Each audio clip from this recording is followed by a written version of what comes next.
Haleluya! Selamat pagi, suatu sukacita bagi kita semua jika pagi ini kita dapat sama-sama berkumpul dalam program doa pagi. Kita akan sama-sama membaca firman Tuhan dan kita berdoa kiranya firman Tuhan yang merupakan Allah yang hidup memberikan kekuatan kepada kita untuk menjalani hari yang baru ini. Mari kita sama-sama berdoa. Allah Bapa, dalam nama Tuhan Yesus Kristus, selamat pagi ya Allah. Kami menaikkan syukur kepadamu untuk kebaikan-Mu, untuk kasih setia-Mu. Kami mengucapkan syukur untuk hidup yang Kau berikan, untuk nafas yang Kau berikan Bapa. Terima kasih untuk istirahat yang Kau berikan juga Bapa.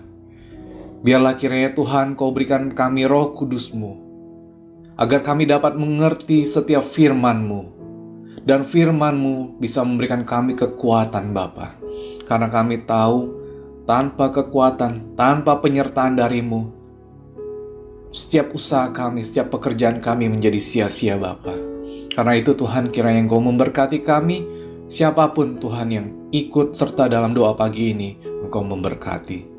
Di dalam nama Tuhan Yesus Kristus, haleluya, amin.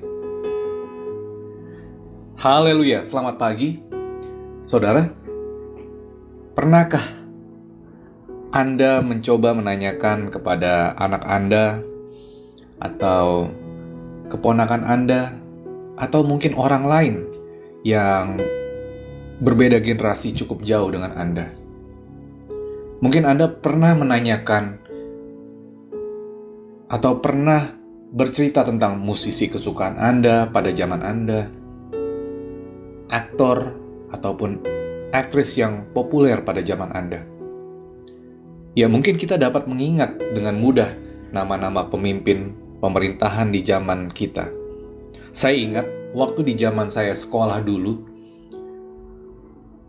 saya ditugaskan, kami sebenarnya, anak-anak murid sekolah itu, ditugaskan untuk menghafal nama-nama menteri pada zaman saya sekolah. Dan kita bisa ingat.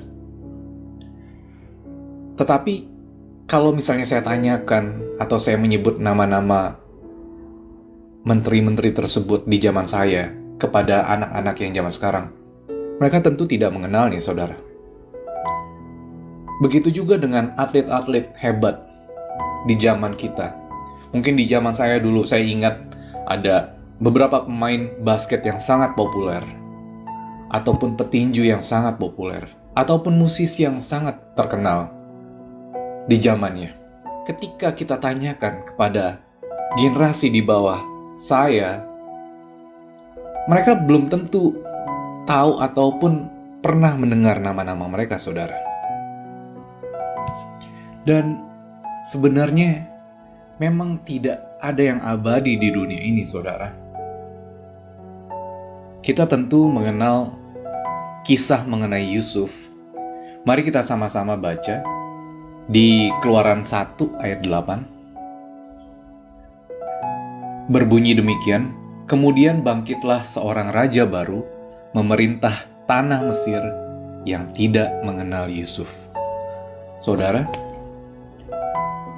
sekali lagi, di Keluaran 1 ayat 8, kemudian bangkitlah seorang raja baru memerintah tanah Mesir yang tidak mengenal Yusuf. Saudara, kalau kita perhatikan di kitab Kejadian, di kitab sebelumnya, tentu kita sangat tahu betapa berkuasanya Yusuf di Mesir. Pemimpin pemerintahan di Mesir bahkan berkuasa mengatur lumbung-lumbung di Mesir, sampai dapat memelihara kaum Israel. Tetapi kenyataannya seperti tertulis di Keluaran 1 ayat 8. Tetapi ketika Yusuf meninggal, Raja Mesir yang baru pun itu tidak mengenal lagi tentang Yusuf. Bayangkan saudara, Yusuf yang sangat-sangat berkuasa, ketika meninggal pun, raja yang baru pun juga tidak mengenalnya lagi, saudara.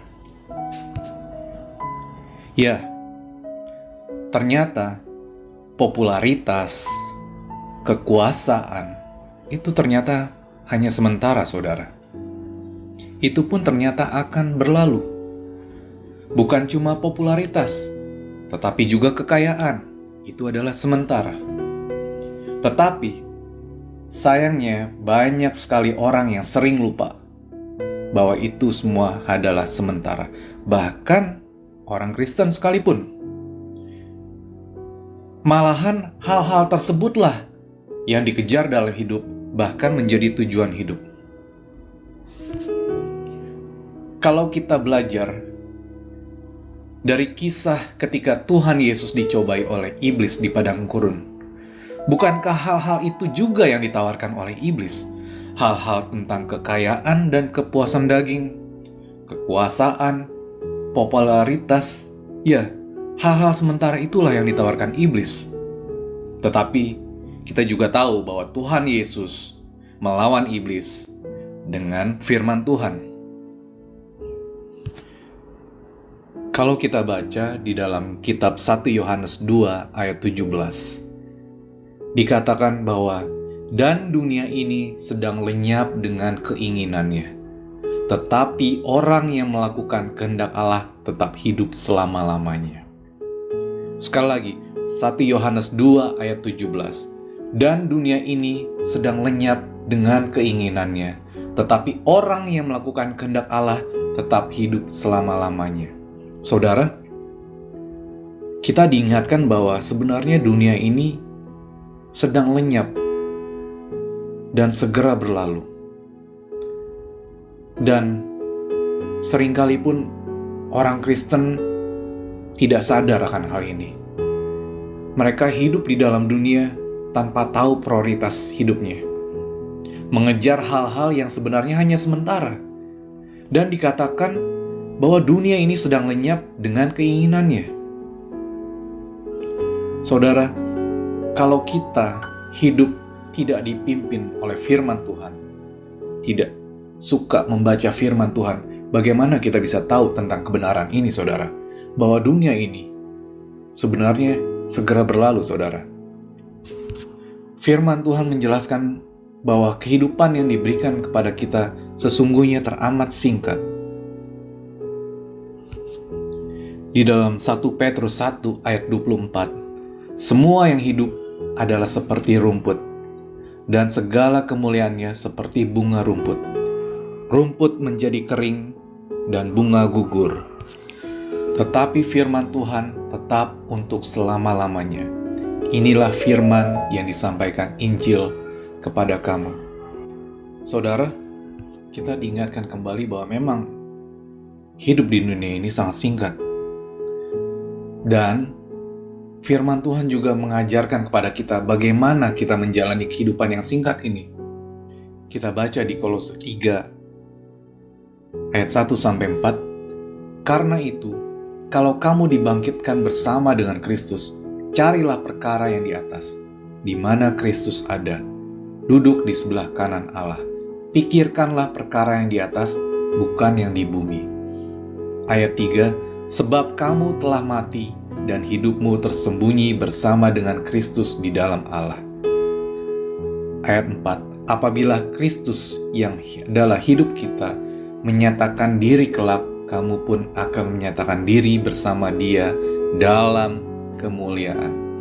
Saudara, kita harus selalu tahu bahwa kehidupan di dunia ini sebenarnya adalah untuk mempersiapkan kehidupan kita kelak yang akan datang, yaitu kehidupan setelah kita meninggalkan dunia ini.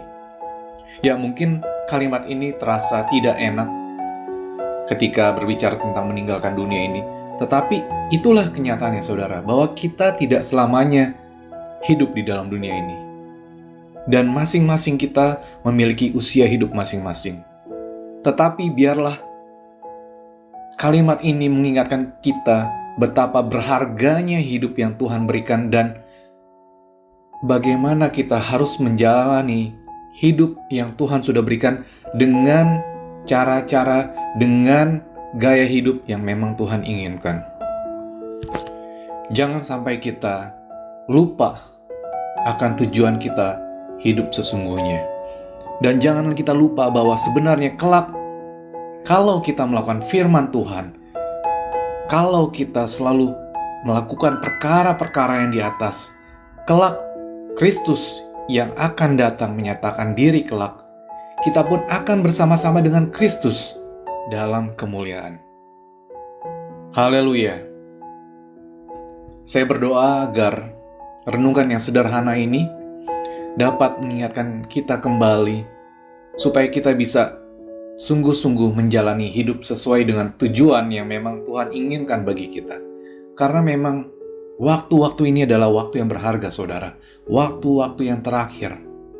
Dan apakah kita hanya akan menghabiskan waktu-waktu ini dengan kesibukan-kesibukan yang sebenarnya hanya mendatangkan manfaat sementara, hanya menonton hiburan-hiburan, duduk melamun, atau kita malah makin rajin kita menyiapkan diri kita untuk hal-hal yang akan datang, yang memang Tuhan janjikan. Ayat terakhir, saudara, dalam Matius 6 ayat 33 berbunyi demikian, "Tetapi carilah dahulu kerajaan Allah dan kebenarannya, maka semuanya itu akan ditambahkan kepadamu." Tetapi carilah dahulu kerajaan Allah dan kebenarannya, maka semuanya itu akan ditambahkan kepadamu. Amin. Mari kita bersatu dalam doa. Allah Bapa, dalam nama Tuhan Yesus Kristus, kami berterima kasih Allah untuk firman-Mu. Terima kasih Engkau mengingatkan kami bagaimana kami hidup di hari-hari yang terakhir ini, Bapa. Karena Engkau mengasihi kami dan Engkau tidak menginginkan kami binasa, ya Allah. Bapa yang baik, kiranya Engkau memberikan kami hikmat, Engkau memberikan kami kebijaksanaan, Bapa, dalam menjalani hari-hari kami. Karena hari-hari ini adalah jahat dan kami ingin semakin hari kami semakin dekat dengan-Mu, ya Allah. Semakin hari, semakin kami mengenal firman-Mu. Semakin hari, semakin kami rajin Tuhan untuk melakukan firman-Mu. Terima kasih Allah, ampuni semua dosa kami. Terima kasih juga Tuhan Yesus untuk pengorbanan-Mu, untuk kematian-Mu Bapa, sehingga kami bisa mendapatkan keselamatan yang sebenarnya kami tidak pantas, Tuhan. Ini semua hanya anugerah. Kiranya Engkau memberkati setiap anak-anak-Mu yang ikut serta Tuhan dalam doa pagi ini. Setiap pergumulan, setiap kebutuhan-kebutuhan, Engkau sendiri yang mengetahuinya, Tuhan. Engkau memberkati Bapa. Terima kasih Tuhan Yesus. Engkau memberkati pekerjaan kami, mata pencarian kami, keluarga kami, Tuhan Yesus. Yang sakit kiranya Engkau yang sembuhkan. Yang dalam pergumulan Engkau yang memberikan pertolongan, Bapa. Terima kasih Bapa. Kiranya Engkau memberikan kami penyertaan-Mu, kekuatan-Mu untuk menjalani hari yang baru ini, Bapa. Terima kasih Tuhan Yesus. Dalam nama Tuhan Yesus Kristus. Haleluya. Amin. Saudara, kita sudah berdoa. Mari kita jalani hari yang baru ini dengan semangat, dengan sukacita, karena kita tahu bahwa Allah menyertai kita. Haleluya.